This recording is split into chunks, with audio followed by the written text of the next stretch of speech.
Hello friends, आज के video में यदि हमारे पास कोई सिंगल फेज या थ्री फेज मोटर है और उसे हम टाइमर के अकॉर्डिंग स्टॉप करना चाहते हैं तो किस तरह प्रॉपर वायरिंग की जाएगी आज के वीडियो में हम सीखने वाले हैं।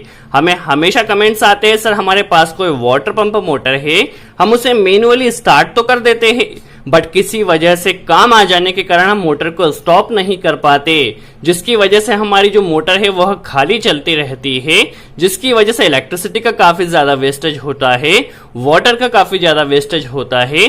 तो कोई इस तरह का कनेक्शन बताइए कि जितना टाइम हम मोटर को रन करना चाहते हैं, सपोज 10 मिनट, आधा घंटा या 1 घंटा, जितने टाइम हम मोटर को रन करना चाहते हैं, एक बार जब मोटर को स्टार्ट कर दिया जाए उस टाइम के बाद हमारी मोटर ने ऑटोमेटिकली स्टॉप हो जाना चाहिए। तो इस तरह का प्रॉपर कंट्रोल वायरिंग किस तरह की जाएगी आज के वीडियो में हम सीखने वाले हैं। देखिए, यदि आप वाटर पंप मोटर को इस MK1 स्टार्टर के जरिए रन कर रहे हैं तो इस कंडीशन में प्रॉपर कनेक्शन किस तरह किया जाएगा हम समझ लेते हैं। चाहे आप कोई सिंगल फेज मोटर को रन कर रहे हो या थ्री फेज मोटर को रन कर रहे हो, कनेक्शन सेम रहने वाला है। चलिए सबसे पहले हम समझ लेते हैं किस तरह स्टार्टर वर्क कर रहा है, फिर किस तरह प्रॉपर वायरिंग की जाएगी। हर एक स्टेप को काफी आसान तरह से सीखने वाले हैं। देखिए, अभी हमने इस टाइमर में मैन्युअली 10 सेकंड सेट किया है। अभी हम इस स्टार्टर को ऑन कर लेते। देखिए, जैसे ही ऑन किया जाएगा हमारा स्टार्टर 10 सेकंड तक रन होगा, उसके बाद स्टार्टर ने ऑटोमेटिकली स्टॉप हो जाना चाहिए। आप इसमें मैन्युअली कितना भी टाइम सेट कर सकते हैं, जितना टाइम आप मोटर को रन करना चाहते हैं। देखिए, जैसे ही टाइमिंग कंप्लीट हुआ हमारा स्टार्टर स्टॉप हो चुका है। हम इसकी थोड़ी टाइमिंग अभी और कम कर देते हैं। देखिए, जैसे स्टार्ट किया जाएगा हमारे टाइमर के अकॉर्डिंग जितना टाइम सेट है उतना टाइम पर हमारी water pump motor automatically stop हो जाएगी।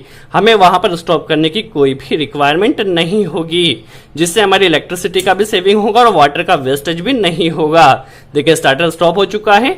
सबसे पहले हम समझ लेते हैं इस कनेक्शन के लिए हमें कौन कौन से कंपोनेंट्स की रिक्वायरमेंट होगी और किस तरह प्रॉपर कनेक्शन किया जाएगा। तो यहाँ पर देखिए, हम एक स्टार डेल्टा टाइमर का यूज कर रहे हैं। आपके पास कोई भी टाइमर हो, आप उस टाइमर के जरिए कनेक्शन कर सकते हैं। बस उसमें ओनली एक ही रिक्वायरमेंट है कि आपको जितने टाइम तक वाटर पंप मोटर को रन करना है उतने टाइम तक आपके टाइमर में होना चाहिए। हमारे पास ये जो टाइमर है इसकी जो टाइमिंग वो 60 सेकंड तक है। दैट मीन्स 1 मिनट तक हमारी मोटर को रन कर सकता है। यदि आपको आधा घंटा या 1 घंटे के लिए कनेक्शन करना है तो इसी मॉडल में आपको टाइमर मिल जाएगा, उस टाइमर के हिसाब से आप कनेक्शन कर सकते हैं। तो किस तरह वायरिंग की जाएगी हम पहले समझ लेते हैं। चलिए, सबसे पहले हम MK1 स्टार्टर का कनेक्शन किस तरह किया जाता है हम समझ लेते हैं। वैसे इसके ऊपर हमने डिटेल में वीडियो बनाई, यदि आप डिटेल में सीखना चाहते हैं तो लिंक डिस्क्रिप्शन में मिल जाएगा, आप जाकर वॉच कर सकते हैं। देखिए, आज के वीडियो में हम इसे सिंगल फेज की कंडीशन में रन करना चाहते हैं। यदि आपके पास सिंगल फेज सप्लाई है और सिंगल फेज मोटर को आप कंट्रोल करना चाहते हैं तो कनेक्शन किस तरह किया जाएगा हम समझ लेते हैं। थ्री फेज की कंडीशन में भी कनेक्शन सेम रहेगा। देखिए, हमारे पास यहाँ पर फेज है और न्यूट्रल है, क्योंकि सिंगल फेज कनेक्शन है तो फेज वायर को हमने यहां पर कनेक्ट किया है और न्यूट्रल वायर को हमने यहां पर कनेक्ट किया है। अब आप देख सकते हैं जो फेज वायर है यहां से कनेक्टर आया है और इसे हमने डायरेक्ट एनवीसी कॉइल में कनेक्ट कर दिया। देखिए, एनवीसी कॉइल में फेज आ चुका है। अब एनवीसी कॉइल को ऑपरेट होने के लिए फेज और न्यूट्रल की रिक्वायरमेंट होती है।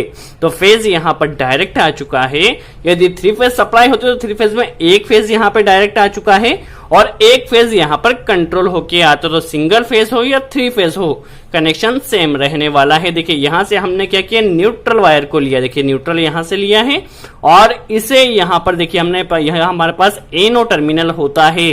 जब इस बटन को प्रेस किया जाता है तो ये एनसी होता है। देखिए, यहां पर हमने क्या किया है, एनो में न्यूट्रल वायर को कनेक्ट किया है और यहां से देखिए जैसे ही बटन को प्रेस किया जाएगा तो सप्लाई यहां से यहां पर आएगी। यहां से हमने एक कनेक्टर कनेक्ट किया है। देखिए, यहां पर कनेक्टर आ चुके, सप्लाई आ चुकी है और ये आपस में एनसी होता है, ये स्टॉप बटन होता है। जब इसे प्रेस किया जाता है तो सप्लाई कट हो जाती है। नॉर्मल कंडीशन में यहां से सप्लाई यहां पर पास होगी। देखिए, जैसे ही पुश बटन को प्रेस किया जाएगा यहां की सप्लाई यहां पर आएगी, यहां से कनेक्टर पे आएगी और ये एनसी होने के कारण यहां की सप्लाई यहां से आके हमारे स्टार्टर को ऑपरेट करेगी मैन्युअली।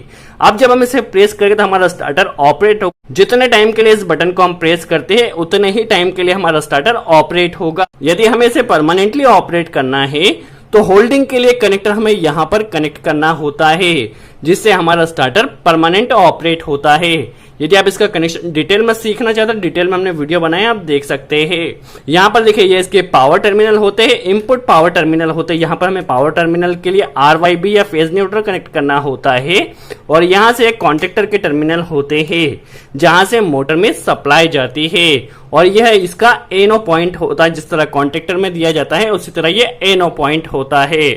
चलिए टाइमर में बात की जाए तो देखिए यहाँ पर 50 नंबर जो पॉइंट है ये स्टार कनेक्शन के लिए दिया गया है। 15 एंड 16 यहाँ पर NC है और 18 यहाँ पर NO है जो कि स्टार कनेक्शन के लिए दिया गया है। डेल्टा कनेक्शन के लिए यहाँ पर 25 एंड 26 NC है और 28 यहाँ पर NO दिया गया है। इसकी सेटिंग भी यहाँ पर डिफरेंट दी गई जो कि आपको यहाँ पर बटन के जरिए सेट करना होती है। इसके ऊपर हम डिटेल में वीडियो बना देंगे किस तरह इसकी सेटिंग की जाती है, किस तरह इसकी वर्किंग होती है। अभी हमने इसे 30 सेकंड पर या 30 सेकंड पर सिलेक्ट किया है। आपको जितना भी टाइम रिक्वायरमेंट आप यहाँ पर इसे सेलेक्ट कर सकते हैं। टर्मिनल्स की बात की जाए तो A1 एंड A2 यहाँ पर इसकी कॉइल होती है जिसमें हमें phase and neutral single phase supply connect करना होती है। देख सकते हैं आप यहाँ पर A1 एंड A2 यहाँ पर इसकी कॉइल होती है जिसपे हमें यहाँ पर सप्लाई कनेक्ट करना होती है। स्टार कनेक्शन के लिए 15 यहाँ पर होता है और 16 इसके साथ NC होता है और 18 यहाँ पर इसके साथ NO होता है और डेल्टा कनेक्शन के लिए 25 कॉमन होता है, 26 से NC होता है और 28 यहाँ पर NO होता है।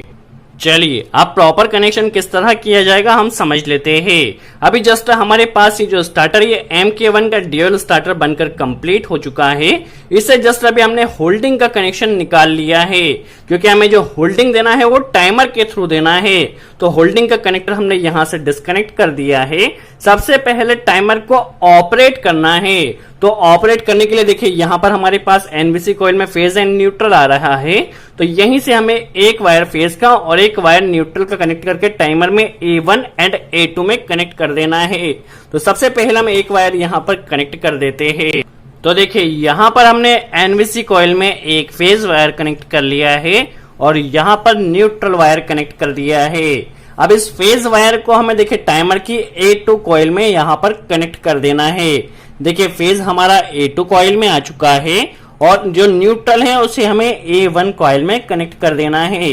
तो जब हमारा स्टार्टर ऑपरेट होगा तो स्टार्टर के साथ ही हमारा टाइमर भी ऑपरेट होगा। इसे हमें A1 में कनेक्ट कर देना है। देखिए जैसे ही हमारा स्टार्टर ऑपरेट होगा तो स्टार्टर के साथ टाइमर ऑपरेट होगा।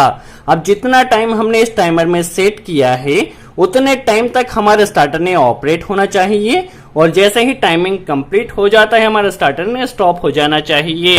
हमारा स्टार्टर के साथ टाइमर ऑपरेट हो चुका है। हमने जितना टाइम इस टाइमर में सेट किया है उतने ही टाइम तक हमारे स्टार्टर ने ऑपरेट होना चाहिए। इसके लिए हमें करना क्या है, यहाँ पे जो होल्डिंग सप्लाई हमने कनेक्ट किया था ये कनेक्टर, इस कनेक्टर को डिस्कनेक्ट कर देना है और यहाँ पर हमें दो वायर कनेक्ट करना है। देखिए फर्स्ट वायर को पहले हम कनेक्ट कर लेते हैं। देखिए यहाँ पर हमने एक कनेक्टर कनेक्ट कर लिया है। इसे ले जाकर हमारे पास टाइमर में जो 15 नंबर पॉइंट है, कॉमन जो पॉइंट है, इसे हमें 15 नंबर पॉइंट में कनेक्ट कर देना है। देखिए कॉमन पॉइंट में इसे कनेक्ट कर देना है। तो देखिए इसे हमने कॉमन पॉइंट में कनेक्ट कर दिया और कनेक्शन आप अच्छे से टाइट कीजिए, इस चीज का आपको ध्यान रखना है। देखिए 15 नंबर में हमारे पास सप्लाई आ चुकी है।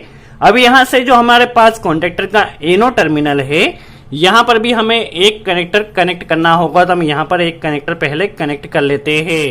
देखिए यहाँ पर हमने कनेक्टर कनेक्ट कर लिया और इसे ले जाकर टाइमर में जो 18 नंबर पॉइंट है इसे हमें 18 नंबर पॉइंट में कनेक्ट कर देना है। अब जितना टाइम हमने इस टाइमर में सेट किया है उतने टाइम तक 15 की सप्लाई 18 से निकलेगी और हमारे स्टार्टर को ऑपरेट रखेगी। जैसे ही टाइमिंग कंप्लीट होता है हमारा स्टार्टर स्टॉप हो जाएगा। देखिए यहाँ पर कनेक्शन हो चुका है।